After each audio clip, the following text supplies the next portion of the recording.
Հայաստանն ու Վրաստանը թևակողում են գործակցության նոր փուլ։ Ձևակերպման հեղինակը վարչապետ Կարեն Կարապետյանն է։ Սա ասելով վարչապետը նկատի ուներ հատկապես տնտեսական ոլորտում ձեռք բերված պայմանավորվածությունները։ Վրաստան կատարած պաշտոնական այցի ընթացքում կառավարությունների ղեկավարները պայմանավորվել են կազմակերպել բաց օր Վրաստանի բիզնեսմենների համար, ովքեր հետաքրքրված են հայկական եւ հարակից շուկաներով։ Ինչ է նշանակում բաց օր եւ վրացի գործարարներն ինչպես պետք է մտնեն հայկական շուկա։ Պաշտոնական պատվիրակության հետ Վրաստանում էր իմ գործընկեր Նայիրի Մուրադյանը։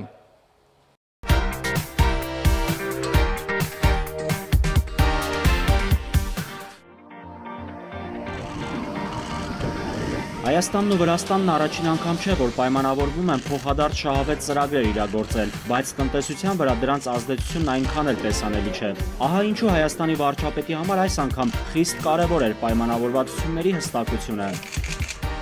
Բոլոր ձեր նշված հարցերի վերաբերյալ մենք կոնկրետ պայմանավորվածություն ենք ունեցել։ Ինչ է նշանակում երկու երկրների to-do list-ում հայտնված պայմանավորվածություն, որ ծրագրերն են շարունակվելու, որոնց մեկնարկն է տրվելու այս տարի։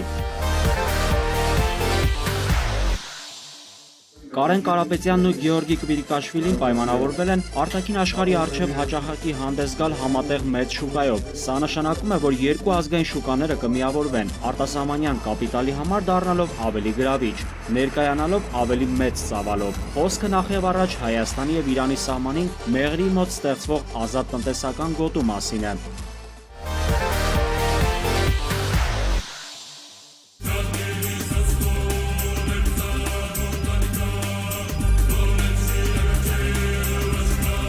Յուրաքանչյուր երկիր օգտագործելու է մյուսի ուժեղ կողմերը։ Օրինակ Հայաստանը զբոսաշրջության ոլորտում կկիրառի վրացական փորձը, որն ավելի շատ հաջողված է, քան հայաստանյանը։ Վրացիներն էլ գործադրելու են հայկական կողմի հարուստ փորձը տեղեկատվական տեխնոլոգիաների ոլորտում։ Քննարկվեց նաև հայ-վրացական IT ընկերությունների համագործակցությունը եւ այնտեղ ցանկություն եղավ, որպեսզի Հայաստանը ունենա նաև ներկայացություն Վրաստանում։ Այս տարի լրանում է հայ-վրացական դիվանագիտական եւ բարեկամական հարաբերությունների 25-ամյակը։ Երկու երկրների կառավարությունների ղեկավարները փաստեցին, որ մեծ ներուժ կա տարբեր ոլորտում համագործակցելու եւ ընդլայնվելու ուղղությամբ։ Երևանը Թբիլիսիին առաջարկել է իր մաքսային հնարավորություններն օգտագործել ԵԱՏՄ շուկա մուտք գործելու համար։ Կարեն Կարապետյանի հատուկ առաջարկն է վրացի գործարարներին։ Ձեր կապիտալով եկեք Հայաստան եւ միայն ձեզ համար կգործի առանձնահատուկ ազատ ռեժիմ, բաց օր կարգախոսով։ Հայաստանի վարչապետն ուներ մեր երկրի միջև տարբեր բնագավառներում համատեղ շուկային ներուժի իրացման շատ հետաքրքիր առաջարկներ։ Մենք պատրաստ ենք այս հարցում ակտիվորեն աշխատել։ Խրախուսելու ենք մասնավոր հատվածին, որ ամբողջությամբ օգտագործեն տարածաշրջանային կորպորացիայի ներուժը։ Երկու երկրների սննդամթերքի անվտանգության տեսչությունները անասնաբուժության, բուսասանիտարիա եւ սննդամթերքի անվտանգության ոլորտներում ազատորեն փոխանակելու են իրենց տեղեկությունները։ Նպատակը առևտուրն ավելի ազատ դարձնելն է։ Սա որակապես նոր փուլ տեղափոխեց երկու լիազոր մարմինների մեջ համագործակցությունը, որից կշահեն տնտեսվարողներ, ովքեր իրականացնում են բուսասանիտարական եւ անասնաբուժական հսկողության ենթակա ապրանքների առևտուր։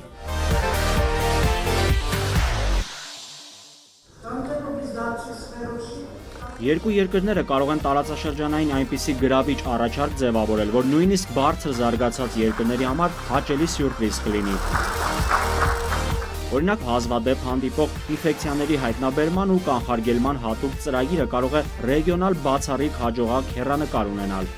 Որոշ առողջապահության ուղղություններով Հայաստանը ուժեղ է եւ կարող է հետաքրքիր լինել Վրաստանի պացիենտներին եւ ընդհակառակը Վրաստանում զարգանան ինչ-որ ուղղություններ, որոնք հայաստանյան բնակչությանը օգնություն հասցնեն։ Թբիլիսիի Պետրոս Ադամյանի անվան պետական հայկական դրամատիկական թատրոնին Վրաստանի կառավարությունը 3.5 միլիոն լարի է հատկացնելու։ Սա այն է, որի խոստումը ստացել է մշակույթի նախարար Արմեն Ամիրյանը։ Սա հայ-վրացական գործակցության to-do list-ում թերևս ամենատպավորիչ ծրագիրն է, որը տնտեսական մեծ էֆեկտ թեև չունի, բայց կրում է երկու հարևան երկրների միջև վստահության բարձրացման հիմնավոր լիցքեր։ Նայիրի Մուրադյան, Խաչատուր Եսայան, Post Factum։